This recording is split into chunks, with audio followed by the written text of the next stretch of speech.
Hello everyone, I am Rushita from Sri Venkateswara College of Engineering, Bangalore.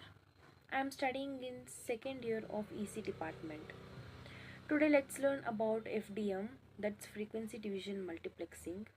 So, introduction to frequency division multiplexing. Frequency division multiplexing is a technique that allows multiple signals to be transmitted simultaneously over a single communication channel. So, it achieves this by dividing the available bandwidth into distinct frequency bands for each signal. So, FDM is widely used in various communication systems, including radio, television, and telephony. So, principles of FDM. The basic principle of FDM is to assign a unique frequency based to each signal.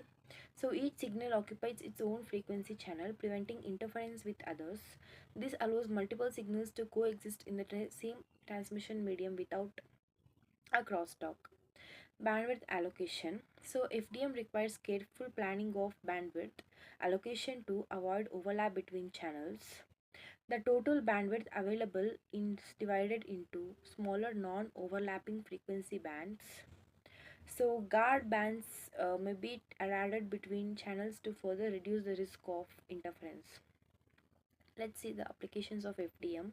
FDM is commonly used in analog broadcasting such as FM radio and TV transmission. It is also utilized in telephone networks where multiple calls are carried over a single line. Additionally, FDM is essential in satellite communication and broadband internet services. So let's see about FDM versus TDM. Frequency division multiplexing differs from the time division multiplexing, which allocates time slots for each signal. While FDM transmits the multiple signals simultaneously, TDM does so in a sequential manner. Each method has its advantages and is chosen based on the specific requirements of the communication system. So, FDM is radio broadcasting.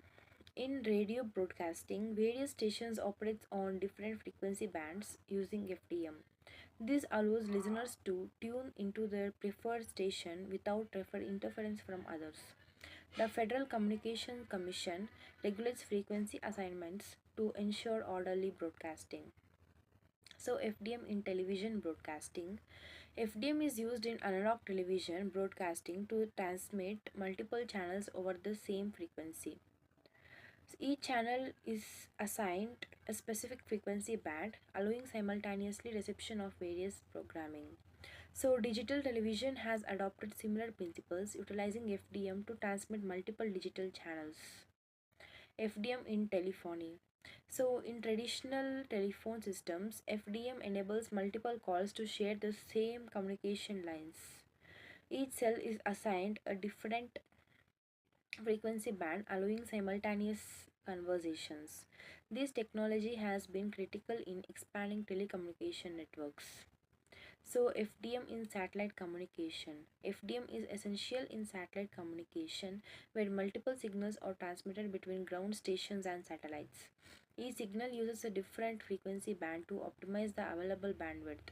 So, this technique enhances the efficiency of satellite networks and increases the number of simultaneous connections. So, advantages of FDM. FDM allows efficient utilization of available bandwidth by accommodating multiple signals. It minimizes the risk of interference between channels, ensuring clearer communication. The technology is scalable, making it suitable for expanding networks. Disadvantages of FDM. One limitation of FDM is the complexity of managing frequency assignments and guard bands. Bandwidth wastages can occur if channels are not fully utilized.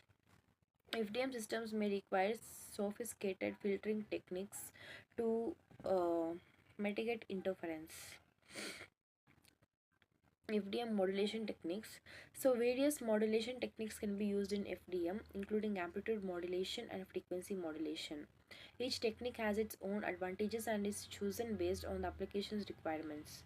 The choice of the modulation affects the quality and bandwidth efficiency of the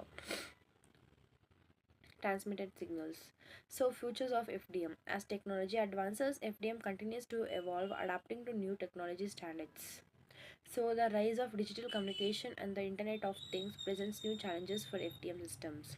So, future developments may include improved algorithms for bandwidth allocation and interference management. Case study of FDM. So, successful implementations of FDM can be found in various industries, including broadcasting and telecommunications.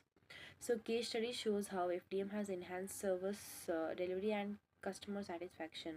These examples highlight the versatility and effectiveness of FDM in real world applications.